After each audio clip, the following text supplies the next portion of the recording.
Irmãos, peço que vocês abram as suas Bíblias em Mateus, capítulo 1. Nós vamos ler dos versos 18 a 25.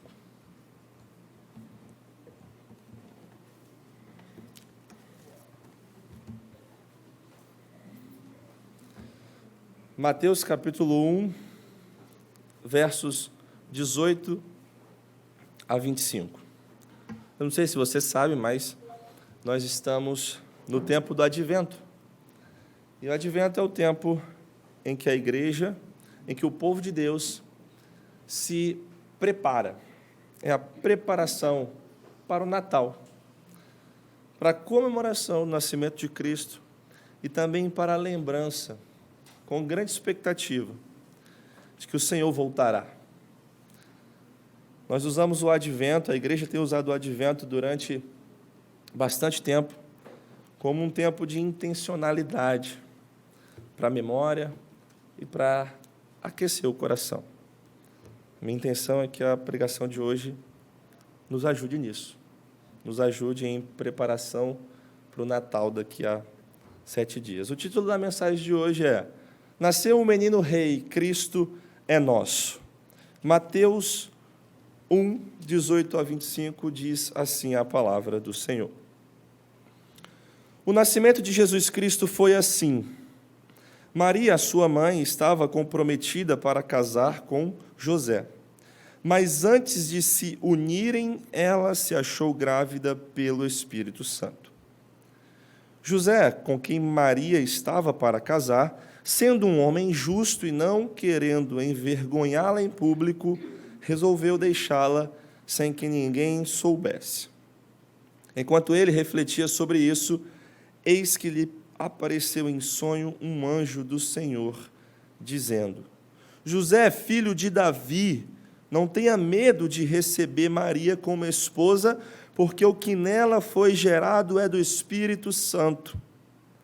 Ela dará à luz um filho, e você porá nele o nome de Jesus, porque ele salvará o seu povo dos pecados deles. Ora, tudo isso aconteceu para se cumprir o que tinha sido dito pelo Senhor por meio do profeta. Eis que a virgem conceberá e dará à luz um filho, e ele será chamado pelo nome de Emanuel. Emanuel significa Deus conosco. Quando José despertou do sono, fez como o anjo do Senhor lhe havia ordenado, e recebeu Maria por esposa. Porém, não teve relações com ela, enquanto ela não deu à luz um filho, a quem pôs o nome de Jesus. Essa é a palavra do Senhor. Amém? Vamos orar mais uma vez? Eu queria pedir só para diminuir um pouquinho esse ar, para não passar as folhas aqui. Oremos. Senhor, aqui está a Tua palavra e aqui está o Teu povo. Edifica a Tua igreja, Pai, apesar de mim. E nos ajude no entendimento da Tua Escritura. No nome de Cristo. Amém. Irmãos, você já deve ter passado por uma situação parecida, e eu queria te levar a refletir comigo a respeito disso. Alguém já te prometeu alguma coisa e demorou para cumprir com o prometido? Alguém já te prometeu uma coisa e demorou 10 anos para cumprir? Deixa eu piorar a situação. Alguém já te prometeu alguma coisa e demorou 50 anos para cumprir? Alguém já te prometeu alguma coisa e demorou a vida inteira para cumprir ou ainda não cumpriu? Essas coisas, elas mexem conosco. Você já parou para pensar nisso? O Natal, ele não está isento desse tipo de questão. Ele foi prometido há muito tempo atrás pelo Senhor ao seu povo, mas passava anos, e mais anos, e mais anos, e aparentemente nada acontecia. Será que você ainda acreditaria na promessa? qual seria a sua primeira reação? Você ainda iria acreditar, mesmo que demorasse 10, 50, 100 anos? Alguém prometeu algo aos seus antepassados, à sua família, e nada aconteceu. Você ainda acreditaria? Você ainda acreditaria na fidelidade de quem fez a promessa? Será que vai acontecer mesmo? Será que o Senhor vai cumprir com o que Ele prometeu? Será que Ele vai mandar a salvação para o seu povo? Será que, enfim, nós podemos celebrar com alegria o Natal? Através do nosso texto de hoje, nós vamos pensar sobre essas coisas. Nós aprenderemos que no Natal de Deus é o seu povo quem ganha o presente. Ele não se esqueceu coisa nenhuma. Deus nos deu a maior dádiva que Ele poderia nos oferecer. Através do Natal, Cristo é nosso. Esse é o resumo da pregação. Se você não pegar nada, você pega só isso, está muito bom. Através do Natal, Cristo é nosso. O Senhor não se esqueceu, não. Ele vai cumprir, sim. Mas, para isso, a gente precisa entender o nosso texto. Eu peço que você retorne para o seu texto, deixe ele aberto e acompanhe comigo na medida que vamos explicando o que está acontecendo aqui. Olha, nós estamos no livro de Mateus. Você precisa saber que Mateus é um judeu escrevendo para uma maioria judia, com um argumento principal: Jesus é o Messias prometido. Girando em torno dessa tese, aqui Mateus elabora e constrói o seu evangelho. E logo nos primeiros versos do livro, nós já temos o quê? Uma genealogia. Porque se o Messias precisa ser filho de Davi e filho de Abraão, eis aqui os ancestrais de Jesus. Você pode olhar, olhe para seus antecessores, está tudo muito claro de onde vem a linhagem dessa criança. A primeira seção, então, que compreende dos versos 1 ao 17 do capítulo 1, dá o contexto do capítulo que nós estamos trabalhando e mostra os ancestrais do Senhor Jesus. Ela revela que José, que é pai de Jesus no sentido legal, era descendente de Davi e de Abraão, e é justamente por meio de José, aqui descrito no versículo 20 como filho de Davi, que o trono de Davi por direito é transferido a Jesus, que no final das contas, o filho de Davi, muito mais glorioso, com muito mais excelência. Contra toda e qualquer calúnia, Mateus está demonstrando, por meio da árvore genealógica de Jesus, que ele é semente legítima de Davi. E se essa era uma das prerrogativas para que o Messias cumprisse, eis aqui a argumentação de Mateus. Olha, Jesus cumpre o requisito. É então em estrita harmonia com isso que os versículos 18 a 25 está inserido. Mateus vai argumentar que não é só por meio da genealogia de Jesus que nós podemos inferir que essa criança tem algo de especial, mas também tudo que envolve o seu nascimento nos aponta que esse menino não é como os outros. Existiu algo de miraculoso na forma como Cristo veio ao mundo, e Mateus ele compreende que é somente por causa disso que Jesus Cristo pode ser o Deus homem, poderoso para salvar o seu povo. Existe algo de sobrenatural na concepção dessa criança, e é nessa segunda sessão do capítulo que nós vemos a narrativa do nascimento virginal de Cristo, que é o nosso texto de hoje, que é um texto de Natal, que é a preparação para o Natal, o grande dia, né, a comemoração do nascimento de Cristo. Ele descreve um momento incrível, e você precisa estar preparado para isso. É um texto de fortes emoções. O evangelista Mateus nos conduzirá a enxergar que no Natal de Deus é o seu povo quem ganha o presente. Através do Natal, nós vamos ver que Cristo é nosso. E eu quero pontuar aqui com os irmãos 4 pontos, 4 partes. Essa pregação tem 4 partes. De cada parte surge uma aplicação direta. Esse é o nosso roteiro. 4 pontos, cada ponto, uma aplicação. O primeiro ponto é que no Natal de Deus, Ele faz por nós aquilo que seria impossível fazermos por nós mesmos. E nós vamos ver isso dos versos 18 a 20. No Natal de Deus, ele faz por nós o que seria impossível fazermos por nós mesmos. Olha comigo de novo, dos versos 18 ao verso 20. O nascimento de Jesus Cristo foi assim. Maria, sua mãe, estava comprometida para casar com José, mas antes de se unirem, ela se achou grávida pelo Espírito Santo.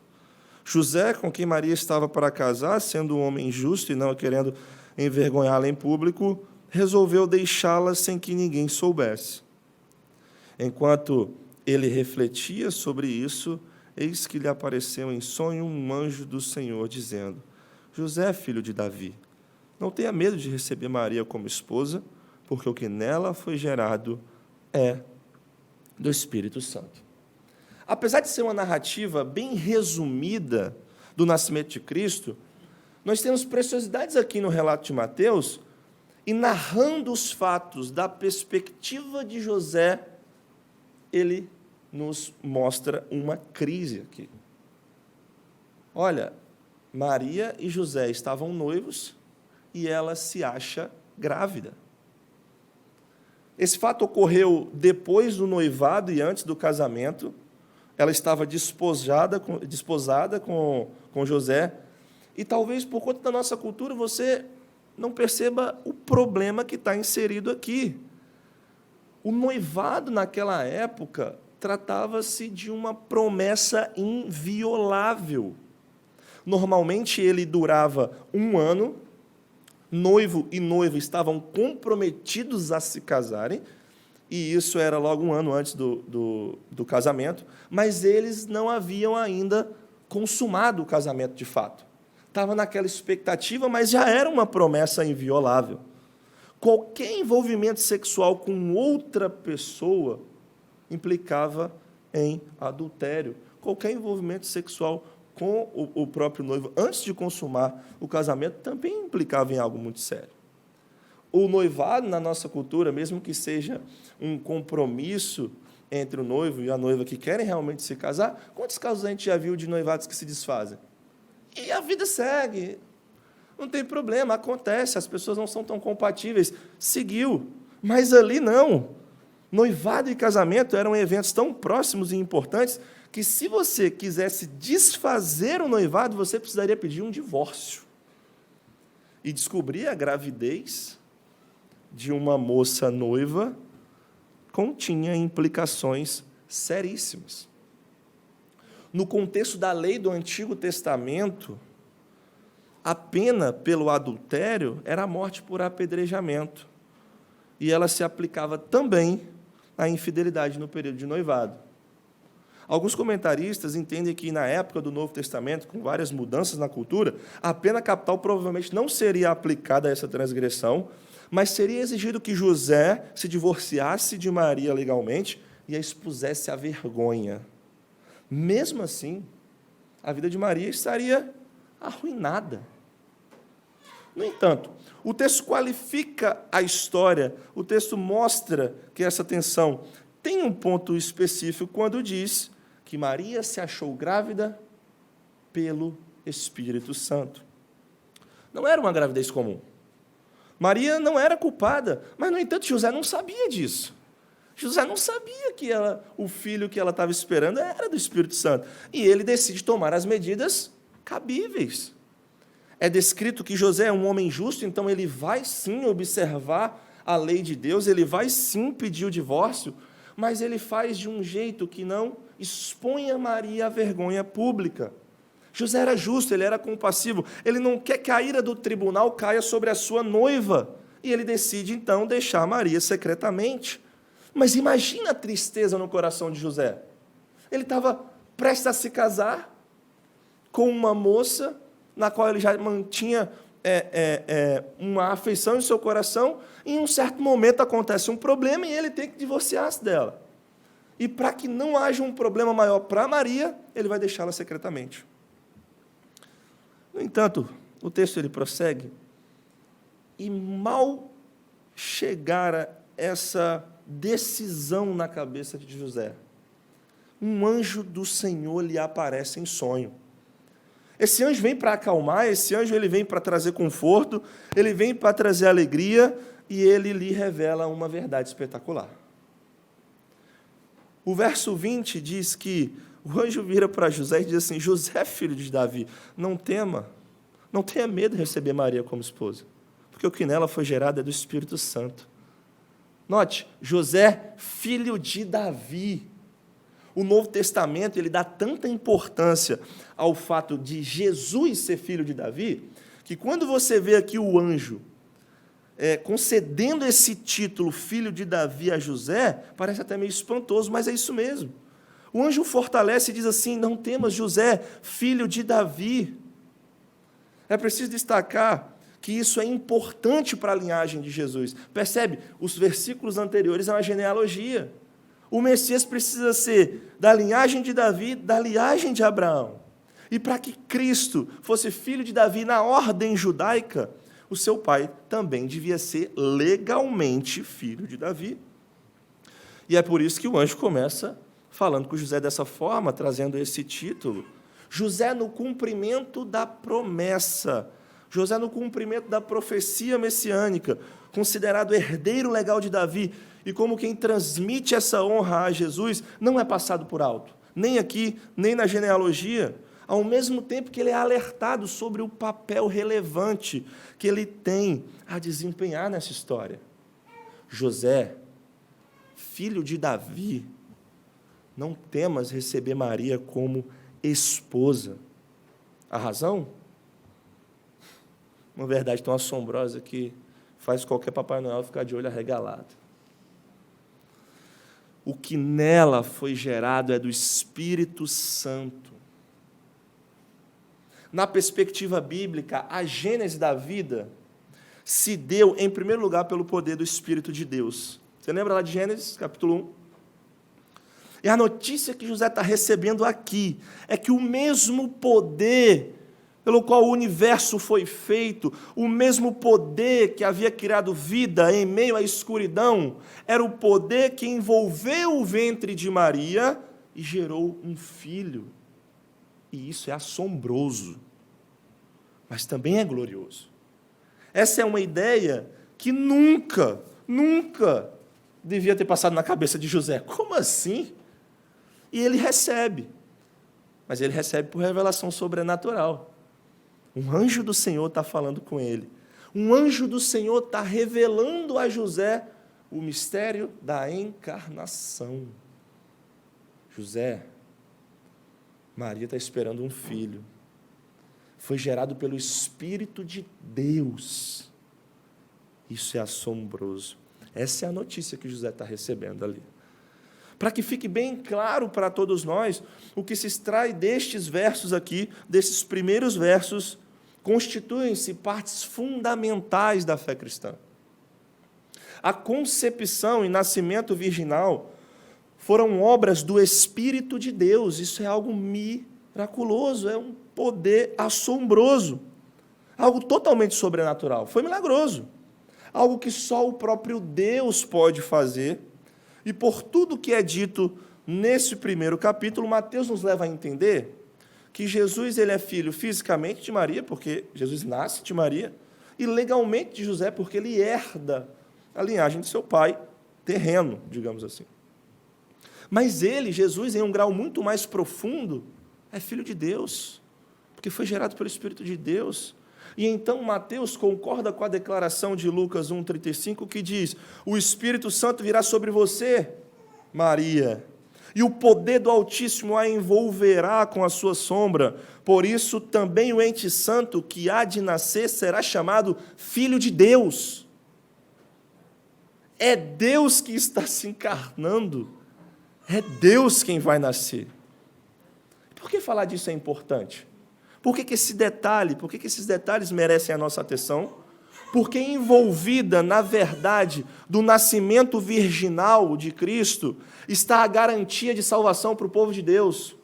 Porque a parte desse tipo de nascimento, a parte dessa espécie de nascimento, seria impossível entender como Cristo poderia ser o nosso Salvador. Preste atenção, se Cristo tivesse sido filho de José e Maria por geração ordinária, sendo um ser humano comum como eu e você, ele seria um participante da culpa de Adão. E por isso ele seria um pecador, incapaz de salvar nem a ele mesmo, que dirá a nós, incapaz de salvar outros dos seus pecados, com uma natureza caída, como a de todos os homens. Mas para que pudesse nos salvar, para que pudesse salvar o seu povo, o Redentor tinha que ser Deus e homem sem pecado, numa só pessoa. E é a doutrina do nascimento virginal que satisfaz todas essas exigências. Ela nos revela Jesus Cristo, e aprendemos que Ele é uma pessoa com duas naturezas, uma divina e a outra humana, sem pecado. Muito provavelmente, nenhuma outra afirmação do cristianismo bíblico sofreu mais ataque por parte do liberalismo teológico do século XIX do que a do nascimento virginal.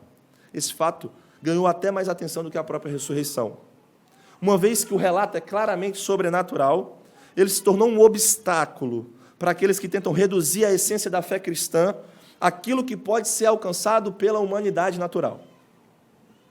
Mas nós não somos teólogos ruins. Nós nos rendemos ao texto.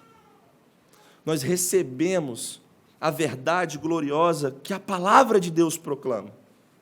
E a palavra diz que Deus está se encarnando em Jesus Cristo, pelo poder do Espírito. Deus tinha de vir Ele mesmo e fazer por nós o que nós não podíamos. Ele não envia ninguém, percebe? Ele não manda um pregador famoso, Ele não manda uma lista de coisas para você fazer, ou um relatório para você ir marcando, de modo que você alcance a sua salvação, não. Ele mesmo, pessoalmente, vem buscar. Ele vem cumprir a missão pelo seu povo, e através da verdade gloriosa do nascimento virginal, que nós vemos Deus Pai providenciando o único meio para a nossa salvação. Irmão, o que Deus poderia ou não ter feito é meramente uma questão especulativa. O fato que está para nós, hoje e sempre, é que Jesus foi concebido pelo Espírito Santo e nasceu da Virgem Maria. Nós vamos nos preocupar com isso. A gente vai entender essa verdade. Ah, mas só que Deus poderia ter feito de outra forma, Ele poderia ter trazido isso, Ele poderia ter feito aquilo, Ele poderia ter feito aquilo e outro, e aí a gente vai criando um monstro de coisas que não estão na Escritura e que vai satisfazendo a nossa curiosidade, e aí a gente foge do texto bíblico. O fato é, Cristo foi concebido pelo Espírito Santo e nasceu da Virgem Maria. Essa foi a forma que Deus quis que Jesus viesse. Essa é a forma com que Jesus, o Deus homem, vem até nós, e é somente assim que Ele pode ser o poderoso para salvar. Ele vem como homem, porque foi um homem que se rebelou. Foi um homem que descumpriu e quebrou o relacionamento com Deus lá no Éden. Mas quem poderia suportar tamanho castigo da justa ira de Deus pelos nossos pecados? Então, este é Jesus Cristo, o Deus homem, que vem até nós. É Deus fazendo algo que seria impossível nós fazermos por nós mesmos. Seria impossível. Impossível. E é somente assim que Cristo pode ser poderoso para nos salvar. A aplicação direta que nos vem desse primeiro ponto é que Natal, a partir de todas essas coisas, significa que para você e para mim há toda a esperança do mundo. Sabe por quê? Porque é Deus tomando a iniciativa e não você. Porque é Deus criando a forma e não você. Porque é Deus fazendo e não você. Porque se fosse por você seria impossível, mas é Deus quem vai na frente. Natal é Deus fazendo por nós o que seria impossível fazermos por nós mesmos. Você precisa pensar sobre isso. E você sabe, lá no fundo você sabe, que se for para confiar em seu próprio braço, você está perdido. Se você é um filho de Adão, assim como eu sou, em algum momento da vida, você já deve ter constatado isso. Se for na força do meu braço, eu estou perdido. Imagina agora pensar que o destino eterno da sua alma depende de você. Imagina pensar que o destino eterno da sua alma depende de algo que você crie, depende de algo que você faça, depende da sua responsabilidade. Será que isso vai funcionar? É impossível. Isso nos leva ao desespero, isso nos leva a uma vida sem esperança, a correr atrás do vento. É impossível ao homem. Mas que bom que o cristianismo é assim. Para você e para mim, há toda a esperança do mundo. Existe toda a esperança do mundo, porque Deus está fazendo por nós o que para nós seria impossível. Tem esperança sim. Se você já é um cristão, tem esperança na luta contra o pecado, na luta da santificação, na conformação à imagem de Cristo. Tem esperança porque é Deus quem está fazendo. Se você não é um cristão, tem esperança sim, ao se render a Jesus Cristo, porque foi Ele que fez. Você pode receber de braços abertos. Natal é Deus fazendo por nós o que seria impossível fazermos por nós mesmos. Esse é o primeiro ponto. Espero que vocês não estejam cansados, tem mais 3 ainda. O segundo ponto, a segunda parte, é que o Natal é primeiro uma acusação e depois um deleite. Natal é uma acusação antes de se tornar um deleite. Olha o verso 21. Veja a missão do menino, veja o seu nome. Mateus nos narra assim: ela dará à luz um filho e você porá nele o nome de Jesus, porque ele salvará o seu povo dos pecados deles.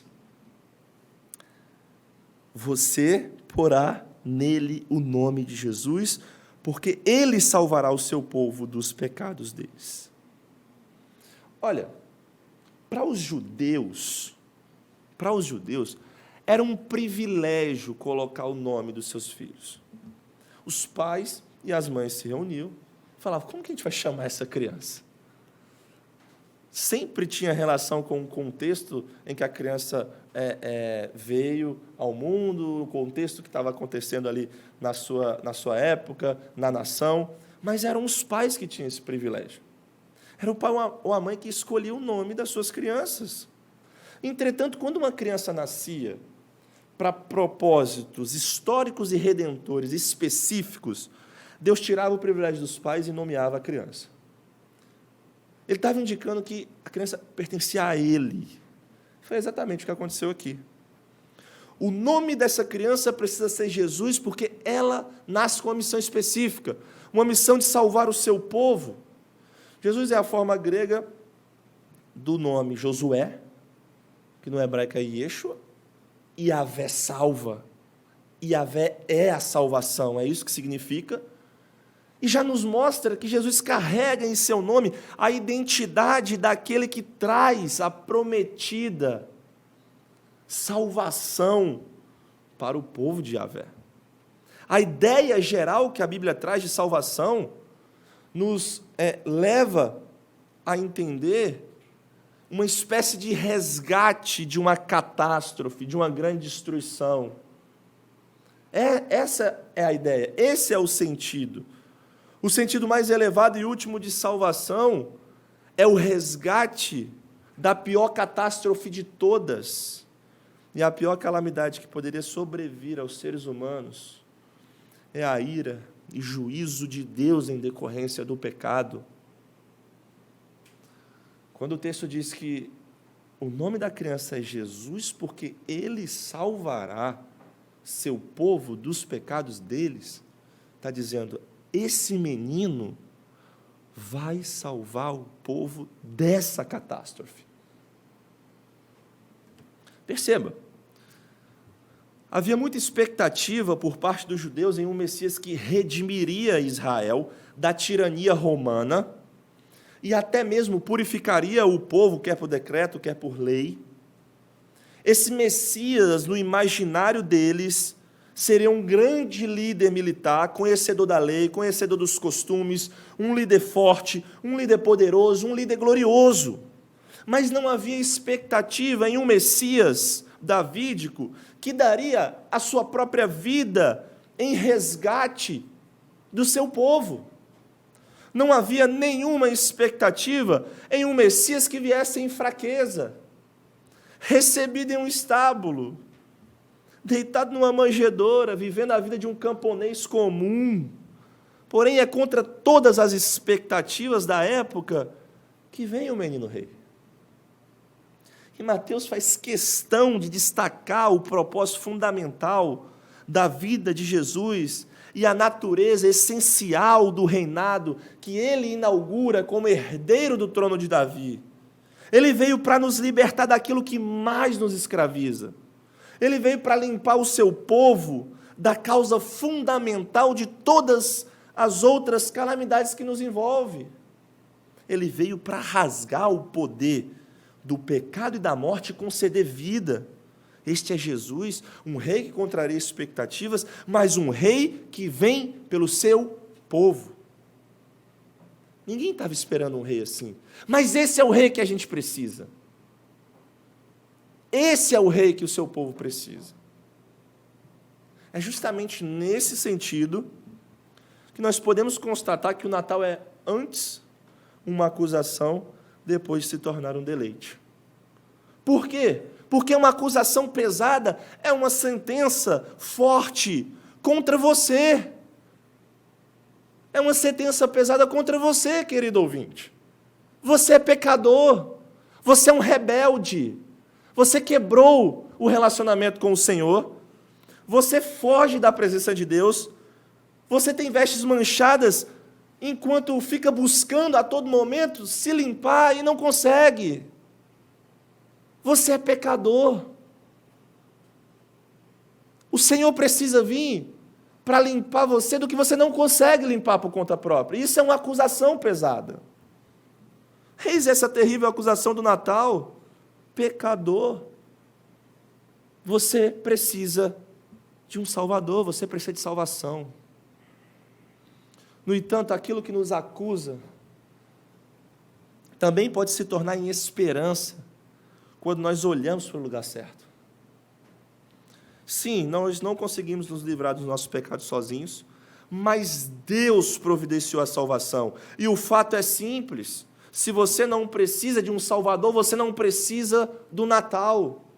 Se você não precisa de um Salvador, você não comemora o Natal. Vai chegar na noite de Natal, na semana que vem, e você vai estar lá deprimido, triste, olhando os outros com um olhar soberbo, porque você não entende quem você é, o que você fez. Mas a realidade do Natal te mostra. Você precisa de um Salvador. O Natal só terá o seu efeito pretendido à medida que você sente desesperadamente essa necessidade por um Salvador. E é aí que a dor se transforma em júbilo e o sofrimento vira deleite. Porque da mesma forma que o Natal nos acusa, ele também traz para nós nossa única chance. Não precisamos correr atrás de uma salvação por aí, a parte da que Cristo, o menino rei, nos oferece. Só precisamos nos lançar aos seus pés, reconhecendo nossa condição de miséria, receber a dádiva da salvação e participar do banquete da graça. Sim, o Natal é uma acusação, mas se olharmos para a manjedoura em Belém, nós podemos cantar com imenso prazer, com deleite triunfal, com o nosso irmão Simeão. Lá em Lucas 2, 30 a 32, meus olhos já viram a tua salvação, Senhor, a qual preparaste diante de todos os povos, luz para a revelação aos gentios e para a glória do teu povo de Israel. Meus olhos viram a tua salvação, Senhor, para que eu vou buscar em outro? É só o Senhor quem pode dar. É só o Senhor quem pode fazer. Se torna um deleite à medida que você olha para Cristo. A aplicação que segue diretamente desse ponto é que as únicas pessoas que podem realmente se deleitar com o Natal são aquelas que reconhecem a sua condição humilde e estão maravilhadas com a provisão do Deus magnífico. Irmãos, corações orgulhosos e olhos secos não conseguem ver o assombro e a glória do Natal. Quem é você nessa história? De que lado você está? De um lado a gente tem coração esnobe, olhos secos. De outro a gente tem um coração humilde e maravilhado. E as únicas pessoas que podem se deleitar com o Natal são aquelas que reconhecem a sua necessidade e olham para Cristo. E olham para a provisão que Deus nos deu. Amém? Vamos seguindo então. Nossa terceira parte, o terceiro ponto, é que Natal também é Deus conosco. Simples assim. Natal é Deus conosco. Olha só os versículos 22 e 23. Ora, Mateus continua, tudo isso aconteceu para se cumprir o que tinha sido dito pelo Senhor por meio do profeta. Eis que a virgem conceberá e dará à luz um filho, e ele será chamado pelo nome de Emanuel. Emanuel significa Deus conosco. Nesses versos temos Mateus, inspirado pelo Espírito Santo, interpretando a profecia de Isaías 7,14, relacionando Maria, a Virgem e Mãe do Senhor, e Jesus, a Deus Emanuel. Jesus é sim o Messias esperado. Olhe para o que o Antigo Testamento diz. Já estava escrito lá, já estava prometido lá atrás. Através dessa profecia, José recebe, por meio do anjo, a garantia de que o menino no ventre de Maria é Deus. Jesus cumpre essa profecia. Ele é Deus manifestado na carne. Nele habita corporalmente toda a plenitude da divindade. Em Jesus Cristo, Deus habita com o seu povo, comunicando-lhe a alegria da salvação. Natal é Deus conosco. É Cristo habitando no meio do seu povo, a presença encarnada de Deus. Em Emanuel, Deus veio habitar sim conosco. Em Emanuel nós temos Jesus 100% homem e 100% Deus. Como diz João 1,14, e o Verbo se fez carne e habitou entre nós, cheio de graça e de verdade, e vimos a sua glória, glória do unigênito do Pai. Ninguém jamais será capaz de sondar as riquezas dessa graça, pela qual Deus, por meio de Emanuel, veio habitar com os pecadores. Ninguém vai ser capaz de sondar na completude tudo o que isso significa, mas nós podemos nos maravilhar hoje com isso. Em Cristo, Deus veio habitar com o seu povo. Ele veio habitar com os doentes para curá-los. Ele veio habitar com os pobres de espírito para abençoá-los. Ele veio habitar com os que choram para consolá-los. Ele veio habitar com os leprosos para purificá-los, com os famintos para alimentá-los, com os que sofrem para renová-los e, acima de tudo, com os perdidos para buscá-los e salvá-los. Quem é você nessa lista, irmão? Todos, não tem problema. Cristo é seu. Cristo é nosso. Ele veio habitar com o seu povo. E em Emanuel nós temos Deus conosco. O nome dele é Jesus porque ele salva. E o seu povo o chama de Emanuel porque é Deus conosco. Olha, veja se isso não é assombroso. Quando Jesus nasceu de Maria, nada menos do que a Shekinah, a presença revelada de Deus, a glória do grande eu sou, foi manifestada em carne humana no meio do seu povo. Sabe aquela glória, a Shekinah lá do Antigo Testamento, com a qual o povo não conseguia nem olhar? Ela foi manifestada em carne humana no meio do seu povo. Você consegue imaginar o que isso expressa? Se Moisés estivesse aqui hoje e ouvisse a mensagem do Natal, mais especificamente de que o Verbo se fez carne e habitou entre nós, cheio de graça e de verdade, e vimos a sua glória, glória como do unigênito do Pai, ele exclamaria: vocês percebem o que isso significa? É justamente o que me foi negado.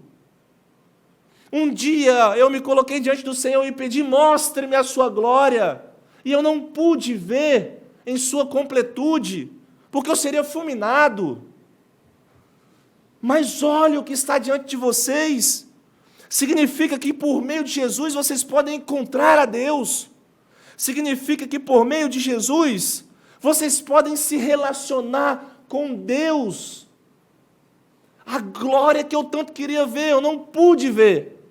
Mas eis Jesus manifestado em carne, habitando no meio do seu povo. A glória de Deus habitando no meio do seu povo. Isso é Deus Emanuel. Deus se revelou em Jesus Cristo não como uma coluna de fogo, não como um tornado, mas como um bebê. Por que agora Deus viria na forma de um bebê e não como uma tempestade, não como um redemoinho, não como um tornado? Porque dessa vez Ele não vem para trazer juízo, Ele vem para recebê-lo. Ele vem para pagar o preço pelos pecados do seu povo, para remover a barreira entre Ele e a humanidade. Para quê? A fim de que todo o seu povo possa estar junto dEle e se relacionar com Ele. Para que todo o seu povo possa estar junto com Ele. Jesus é Deus conosco, irmão. Isso é assombroso.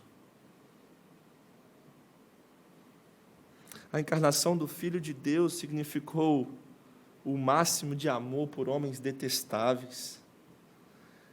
Este é aquele que se fez pobre para que por meio da sua pobreza pudéssemos ser ricos. Este é Emanuel, Deus conosco. Aleluia. Aleluia. A implicação direta desse ponto é que você precisa estar disposto a ir até as pessoas sem poder, sem beleza, sem dinheiro, sem carisma, sem querer nada em troca, porque esse é o espírito do Natal. O motivo? Deus se tornou um de nós. Esse é o motivo. O espírito do Natal, ele não resplandece no cristão esnobe, porque o espírito do Natal é o espírito daqueles que, como seu mestre, vivem a vida inteira pelo princípio de se fazerem pobres, cansando-se a ponto da exaustão, para enriquecer os seus companheiros humanos, doando seu tempo, doando seus talentos, enfrentando dificuldades, cuidando e ocupando em fazer o bem aos outros, aqueles que são mais legaizinhos e aqueles que não são, aqueles que são amigos e aqueles que não são, de qualquer maneira que lhes pareça necessária. Mas, Jonas, isso não vai custar meu tempo? É claro que vai. Isso não vai ser difícil? É claro que vai. Isso não vai ser trabalhoso? É óbvio que vai. Mas não foi isso que Deus fez em Cristo por nós. Lidou com pessoas difíceis, lidou com gente chata, se encarnou. Esse é o Espírito do Natal e você precisa estar disposto a isso. Eu fico impressionado quando a pessoa vira e fala assim: mas isso vai ser trabalhoso para mim. Mas é óbvio. Você acha que é fácil? Fazer o trabalho sujo? Não é não, mas olha para Cristo. Olha o que Ele fez. Ele deixou sua glória. E Ele veio até pessoas inúteis, como eu e você. Então, a nossa motivação de ir até pessoas difíceis, de procurar aqueles que nada têm, de trabalhar por quem não merece, é Cristo Emanuel. Jesus é Deus conosco e esse é o motivo. E esse motivo deve nos envergonhar. Mas não é para ficar envergonhado só, não. É para se levantar e ter motivação de fazer igual. Jesus é Deus conosco. E se nós vivemos realmente o espírito de Natal, nós precisamos estar dispostos para a mesma coisa. Amém? Amém. Que bom, né? Amém. O último ponto é que Natal é a fidelidade de Deus expressa ao seu povo através de uma criança na manjedoura. De novo, Natal é a fidelidade de Deus expressa ao seu povo através de uma criança na manjedoura. Olha os versos 24 e 25 aí comigo. Quando José despertou do sono, fez como o anjo do Senhor lhe havia ordenado e recebeu Maria por esposa. Porém, não teve relações com ela enquanto ela não deu à luz um filho, a quem pôs o nome de Jesus. Os últimos versos do relato de Mateus é José despertando do sonho, como nós acabamos de ler, e obedecendo exatamente à palavra do Senhor. Ele recebe Maria como sua mulher, mas não tem relações sexuais com ela até o nascimento da criança. Obviamente, depois disso, eles tiveram relações conjugais normalmente. Mateus enfatiza a fidelidade do celibato até o nascimento de Jesus. Assim, o Emanuel, virginalmente concebido, nasceu. E 8 dias depois, quando chegou o momento de ele ser circuncidado, como está lá no relato de Lucas 2, 21, José chama ele de Jesus. José faz tudo certinho. Ele obedece. Se é isso que eu tenho que fazer, é isso que eu farei. O nome dele é Jesus. E eu recebo Maria como minha esposa. Essa família é minha. Por meio disso, o Natal está garantido. Pode comemorar, povo de Deus. A gente conseguiu. Isso é bom demais. Mas, em qual sentido? Em qual sentido que o Natal expressa a fidelidade de Deus ao seu povo? Aqui a gente vai precisar fazer um exercício de teologia bíblica e olhar para toda a Escritura. Relembre, o Natal ele foi prometido há muito tempo atrás. Ele foi prometido lá no Éden, à vista de 3 testemunhas e acompanhado de sangue.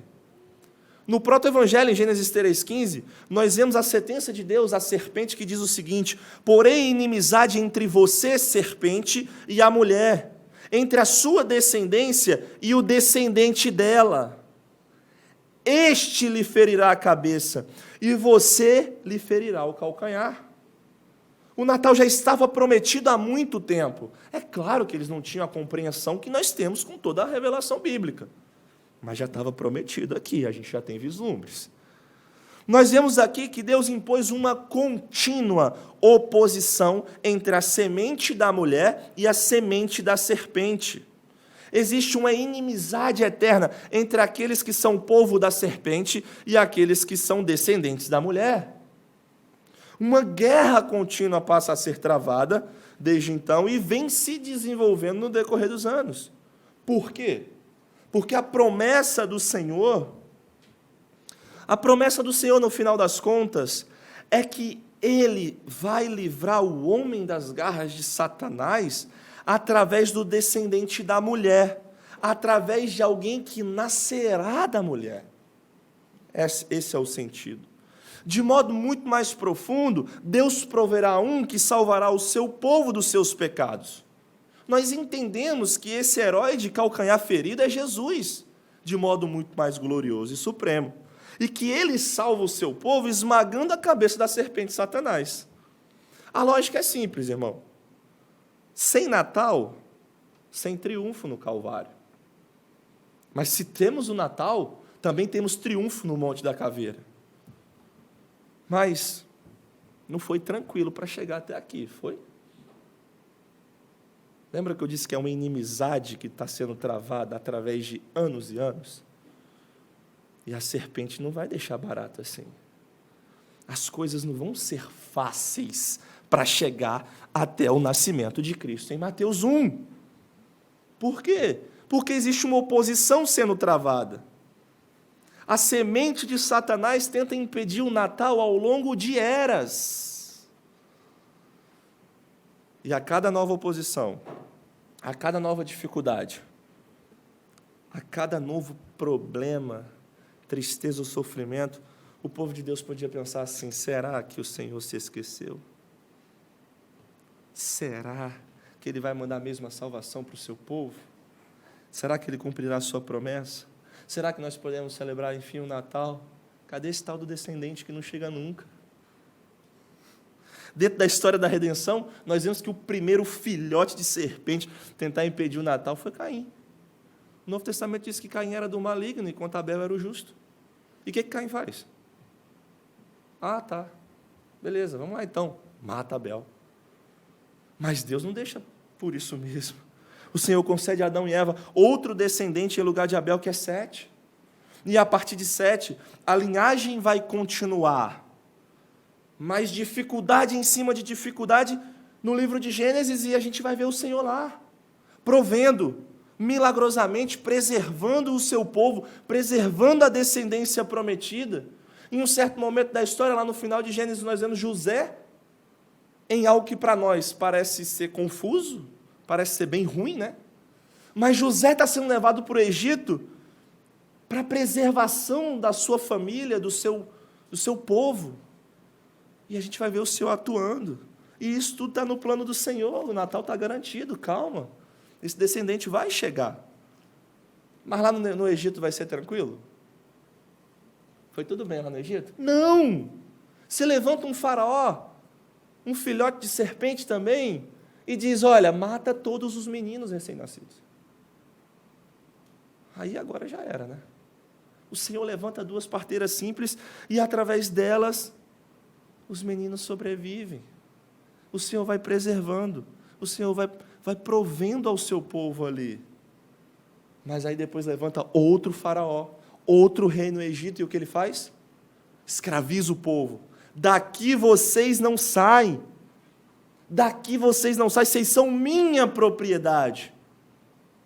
Mas o Senhor opera a grande salvação, tira todo mundo de lá e leva para a terra da promessa.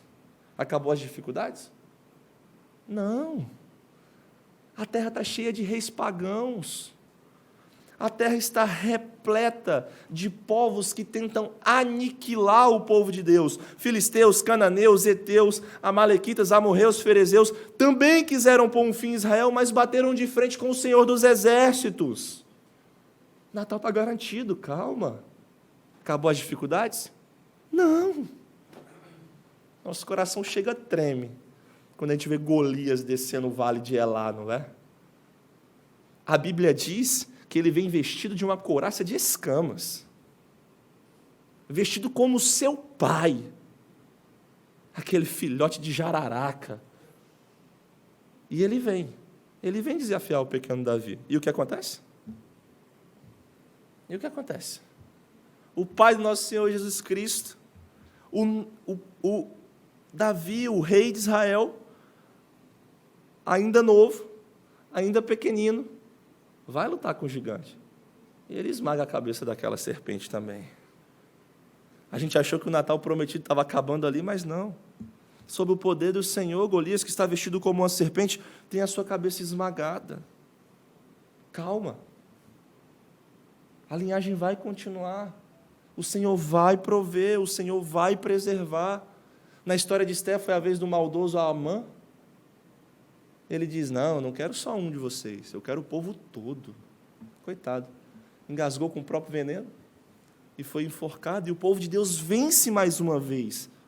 A Síria tentou, Babilônia tentou, mas um por um, todos os inimigos do Senhor, todos os filhotes de serpente, amando do seu pai, foram destruídos.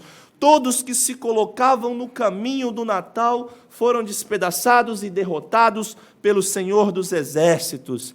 O Senhor é fiel, Ele vai cumprir a sua promessa, mesmo que pareça que está demorando. Já no Novo Testamento, o último a atentar foi quem? Foi Herodes. Será que atentando diretamente à vida do menino, eu consigo impedir e acabar com o Natal? Claro que não. Não consegue, não. O Senhor é muito mais poderoso que você, Herodes. Ele gerou e Ele trará a criança ao mundo. E aí, naquele período interbíblico, com 400 anos de silêncio profético, com 400 anos de que ninguém se levantava para dizer assim diz o Senhor, 400 anos de escuridão, 400 anos de frieza, pondo fim nesses 400 anos de silêncio, chora o bebê na manjedoura. O choro do bebê acaba com o silêncio. Seu nome? Seu nome é Jesus. O seu povo chama de Emanuel, porque Ele é Deus conosco. Anjos e pastores se unem em louvor. É boa nova de grande alegria. Por quê? Porque hoje vos nasceu na cidade de Davi o Salvador, que é Cristo o Senhor. A igreja se une ao louvor da multidão celestial, proclamando glórias a Deus nas maiores alturas, paz na terra entre os homens a quem Ele quer bem. É Jesus que está nascendo. O menino rei está nascendo, Cristo é nosso, enfim. Podemos celebrar o Natal. E sim, o Senhor cumpriu. Nada do que Ele prometeu ficou para trás. Em alguns momentos pode até ter dado um frio na barriga, né? Na história de Davi e Golias é o meu maior frio na barriga. Eu falo, agora já era. Mas não. A gente vai lendo e vai vendo que o Senhor está lá. Ele está trabalhando. Ele não se esqueceu, não. Pode até demorar um pouco, segundo as nossas impressões. Pode até ser de uma forma que a gente não esperava. Mas lá está o Senhor, garantindo. E Jesus veio para a nossa salvação. Os dias da serpente estão contados. Natal é a fidelidade de Deus, expressa ao seu povo através de uma criança na manjedoura. Você acha que o povo não disse, será que o Senhor vai cumprir? Ele disse.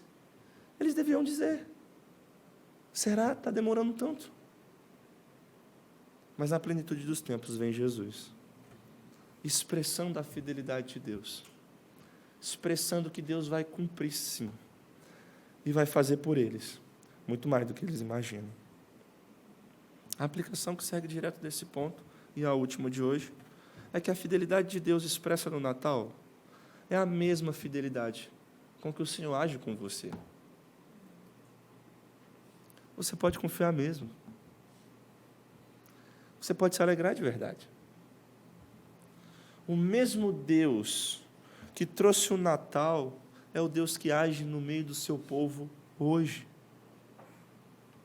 Se cada olhada para o seu coração, meu irmão, te desanima, experimente olhar para o Senhor.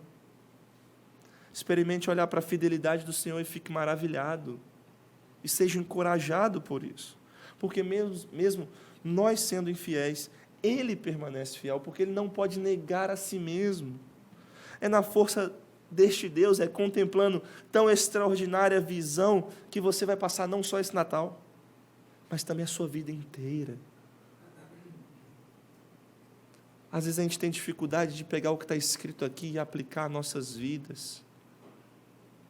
Mas olhe, Deus foi fiel através de eras e eras, dificuldade e dificuldade, pecado do povo em cima de pecado, rebelião em cima de rebelião, desobediência em cima de desobediência, e lá estava o Senhor. Será que Ele mudou? Será que Ele não é o mesmo Deus? Será que Ele não é o mesmo que age com o seu povo hoje? Ele é sim. E você pode ter certeza disso. Você pode confiar nisso. Amém? O que você faria se alguém te prometesse algo e demorasse 10 anos para cumprir? O que você faria se alguém te prometesse algo e demorasse 50 anos para cumprir? Demorasse uma vida toda? A resposta simples é, se for o Senhor que prometeu, eu confio e espero sim. Eu aguardo cheio de expectativa, sim. A nossa conclusão não poderia ser outra. Mesmo diante de dor, de sofrimento, de serpentes, de tristeza, de espera, de silêncio e de lágrimas, alegrem-se. Alegrem-se, redimidos do Senhor, porque já é Natal. Já é Natal, o menino rei nasceu, Cristo é nosso. Cristo é nosso. Amém? Curva a sua cabeça, nós vamos orar.